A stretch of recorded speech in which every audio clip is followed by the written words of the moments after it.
पाइलोडॉक एक ऐसा प्रोडक्ट है जो हमने स्पेशली पाइल्स को देखते हुए बनाया है। अब ये पाइल्स है क्या, वो तो हम समझेंगे ही समझेंगे, लेकिन कितने लोगों में पाइल्स की समस्या है एक बार उसको देख लेते हैं। तो आईसीएमआर ने 2023 में बताया था कि भारत में हर 10 में से एक एडल्ट को पाइल्स की समस्या हो रखी है। माने भारत में हर 10 में से एक ऐसा एडल्ट आपको मिलेगा जिसको पाइल्स की समस्या है। यानी कि इस प्रोडक्ट का भी डिमांड मार्केट में बहुत ज्यादा होने वाला है। अब पाइल्स के बारे में अगर मैं बताऊं तो देखिए, पाइल्स का एक बहुत बड़ा कनेक्शन कॉन्स्टिपेशन के साथ भी है। माने जिसको लंबे समय तक कब्जियत की शिकायत रहती है ना, मान के चले कि वैसे लोगों में पाइल्स का खतरा बहुत ज्यादा बढ़ा हुआ रहता है। कुछ लोग पूछते हैं कि सर ये पाइल्स आखिर है क्या, नाम तो हमने सुना है, लेकिन इसमें प्रॉब्लम होता कैसे है शरीर के अंदर, एक बार उसको बताइए। तो उस प्रॉब्लम को एक बार हम समझते हैं कि पाइल्स में आखिर हमारे बॉडी में क्या क्या चेंजेस आ जाते हैं। ठीक है। तो देखिए, पाइल्स के दौरान है ना, सबसे पहले तो हमारे शरीर का जो पित्त है वो बहुत ज्यादा बढ़ जाता है। माने हमारे शरीर का जो पित्त दोष है वो बढ़ने लग जाता है, पहली दिक्कत। दूसरी दिक्कत क्या होती है कि पाइल्स के दौरान हमारी जो बड़ी आंत है, बड़ी आंत के अंदर मल फंसा हुआ रहता है, वो बाहर नहीं निकल पाता। उसके बड़ी आंत के जो टिश्यूज है, कुछ टिश्यूज पार्ट जो है वो बहुत ज्यादा सख्त हो जाते हैं, माने हार्ड हो जाते हैं। ठीक है, हमारे बड़ी आंत के कुछ हिस्से बहुत ज्यादा सख्त हो जाते हैं, जिसकी वजह से गंदगी बाहर नहीं निकलता। वो जो गंदगी है हमारी बड़ी आंत के अंदर सड़ना शुरू होता है, जिसकी वजह से बैक्टीरिया का प्रभाव बहुत ज्यादा बढ़ जाता है, माने बैक्टीरियल इन्फेक्शन का खतरा बढ़ जाता है। इसके बाद जो हमारा मल द्वार होता है, जिसको हम एनस वाला एरिया कहते हैं, हमारे एनस के आसपास में जो नसें हैं उनमें स्वेलिंग हो जाती है, माने नसों में सूजन आ जाती है, और कभी कभी खून निकलना शुरू हो जाता है।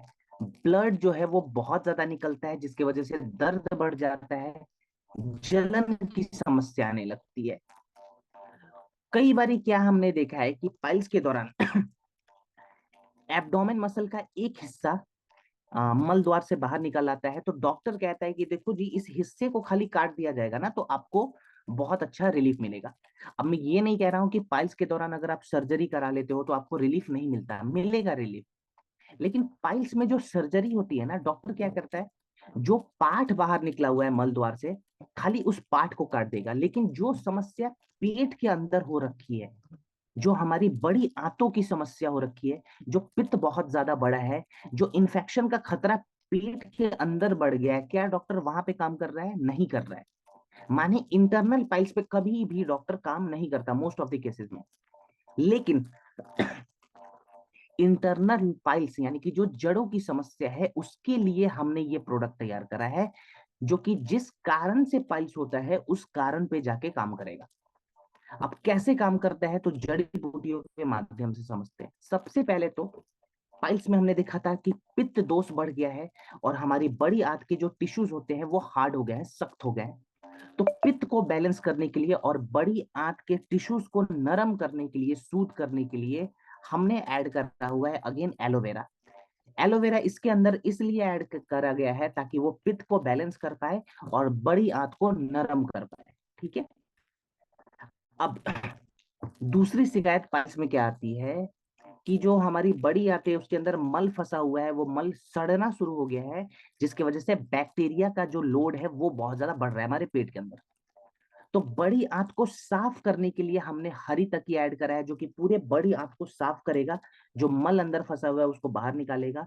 फिर हमने दरुद्रा ऐड करा हुआ है, जो कि बैक्टीरिया के लोड को कम करेगा, माने जो इन्फेक्शन का खतरा बढ़ा हुआ रहता है ये उसको कम करेगा। इसके बाद से जो तीसरी प्रॉब्लम आती है पाइल्स पे, कि जो हमारा मल द्वार है वहां के नसों में स्वेलिंग आ जाती है, जिसकी वजह से बैठने में तकलीफ होती है, कई बार दर्द बहुत ज्यादा बढ़ जाता है। तो नसों की स्वेलिंग को कम करने के लिए 2019 के शोध में बताया गया था कि नीम से अच्छी कोई भी दूसरी जड़ी बूटी नहीं होती। तो हमने नीम ऐड करा है। ये नीम क्या करता है, नसों की स्वेलिंग को, माने नसों की सूजन को धीरे धीरे कम कर देगा, जिससे कि दर्द में हमें बहुत अच्छा रिलीफ मिलता है। फिर इसके बाद आखिरी समस्या जो पाइल्स की रह जाती है वो है ब्लीडिंग। कुछ लोग बोलते हैं सर हमारी सबसे बड़ी दिक्कत यही है कि ब्लीडिंग नहीं रुकती, जलन बहुत ज्यादा है, ब्लीडिंग को कैसे रोके? तो ब्लीडिंग को रोकने के लिए इसके अंदर हमने नाग केसर का इस्तेमाल करा है, जिसमें हीमोस्टैटिक प्रॉपर्टीज होती है। माने ये ब्लीडिंग को रोककर जो जलन बहुत ज्यादा बढ़ा हुआ है ना, उस जलन से हमें तुरंत आराम दिलाती है। यानी कि जिस जिस कारण से पाइल्स हो रहा है, ये सारी जड़ी बूटियां उन कारणों पे जाकर काम करती हैं। इसीलिए मैंने कहा कि ये रूट कॉज पे जाके काम करने वाले प्रोडक्ट्स हमने तैयार करें। अब इसका इस्तेमाल कैसे करें, और जब हम प्रोडक्ट लेते हैं तो खाने पीने में बेसिक क्या क्या परहेज करेंगे? तो देखिए, इसका डोज हमारा रहेगा 20 से 25 ml। 1 कप गुनगुने पानी में मिलाइए, खाने के बाद दिन में 2 बार लेंगे। ठीक है, 20 से 25 ml पाइलोडॉक को 1 कप गुनगुने पानी में मिलाकर खाने के बाद दिन में 2 बार लीजिए। अब पाइलोडॉक तो चलो हम ले रहे हैं, अब खाने पीने में परहेज क्या करेंगे? तो देखिए, जब भी पाइल्स की समस्या होती है ना, तो हमारा पूरा का पूरा जो पाचन तंत्र है वो बहुत ज्यादा स्लो हो जाता है। माने हमारे डाइजेस्टिव सिस्टम के जो प्रोसेस है वो स्लो हो गए। तो अब हमें डाइजेस्टिव सिस्टम पे लोड नहीं देना है, माने पाचन तंत्र पे लोड नहीं देना है। तो सबसे पहले मसालों का जो सेवन है ना वो कम कर दे थोड़े समय के लिए, या ना ले। जैसे आपको बहुत ज्यादा गरम मसाला नहीं लेना है, आपको रेड चिली पाउडर नहीं लेना है, ऐसे मसालों का सेवन थोड़े समय के लिए बंद कर दे या कम कर दे, ना के मात्रा में ले। ठीक है, लेकिन एक मसाला ऐसा है जो पाइल्स में दवाई के जैसे काम करता है, जिसको हम हल्दी के नाम से जानते हैं। तो हल्दी हम पाइल्स में कैसे लेते हैं मैं आपको बता देता हूँ। देखिए, पाइल्स में ज्यादातर हम क्या खाएंगे? फाइबरस फूड खाएंगे, माने खिचड़ी खा सकते हैं, दलिया खा सकते हैं, हरा साग सब्जी खा सकते हैं। अब ये जो खिचड़ी हम बनाते हैं, दलिया बनाते हैं, हरा साग सब्जी जो हम बना रहे हैं, उसके अंदर चुटकी भर हल्दी की मात्रा बढ़ा दे आप। माने जितना हल्दी नॉर्मली डालते हैं ना, उससे चुटकी भर ज्यादा हल्दी डालना है।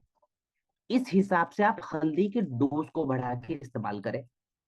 ठीक है, इससे थोड़ा सा हमारे पेट में है एंटीसेप्टिक जो प्रॉपर्टीज है वो क्रिएट होती है, और इन्फेक्शन का जो खतरा है वो और भी ज्यादा कम होता है। ठीक है, तो हल्दी हमने यहाँ पे बढ़ा बढ़ा दिया, फाइबरस फूड ले रहे हैं।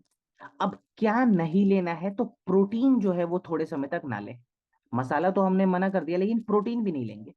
तो जिस खाने में प्रोटीन की मात्रा ज्यादा होती है वैसा खाना नहीं खाएंगे। देखिए, प्रोटीन हमारे शरीर के लिए बहुत इंपॉर्टेंट है, लेकिन इस वक्त इंपॉर्टेंट नहीं है। ठीक है, अब पानी जो है वो ज्यादा पीना है। पानी आप ज्यादा पिए, नारियल पानी अगर पी सकते हैं तो डेली कम से कम 1 से 2 नारियल पानी तो जरूर पीना है। सलाद वगैरह मैंने ऑलरेडी बता रखा है, वो खाना है। अब एक लास्ट पॉइंट बताऊंगा। जिनको पाइल्स की शिकायत है ना, वैसे लोग लंबे समय तक एक जगह नहीं बैठेंगे। जैसे मान लीजिए पाइल्स की शिकायत है और आप लोग ऑफिस जाते हैं। ठीक है, अब ऑफिस में बैठकर काम करना होता है, ये सभी को पता है, लेकिन पाइल्स की दिक्कत है तो हम 1 घंटा बैठकर काम करेंगे, फिर उठने के बाद कम से कम 10 मिनट वॉक करेंगे, टहलेंगे जरूर। टहलना बहुत जरूरी है ताकि सर्कुलेशन हमारे बॉडी में बना हुआ रहे। अगर सर्कुलेशंस कम होते हैं तो स्वेलिंग की समस्या और भी ज्यादा बढ़ेगी। ठीक है, इसीलिए ब्लड को सर्कुलेट कराते रहना है नेचुरली। तो प्रोडक्ट के साथ साथ ये 1-2 पॉइंट्स जरूर लिखिए। और प्रोडक्ट कितने महीने तक देने हैं? तो कम से कम 2 महीना जरूर दे। ठीक है, लगातार 60 दिनों का प्रोटोकॉल बनाकर चले। चलिए, अब हम सेकेंड प्रोडक्ट पे चलते हैं हमारा।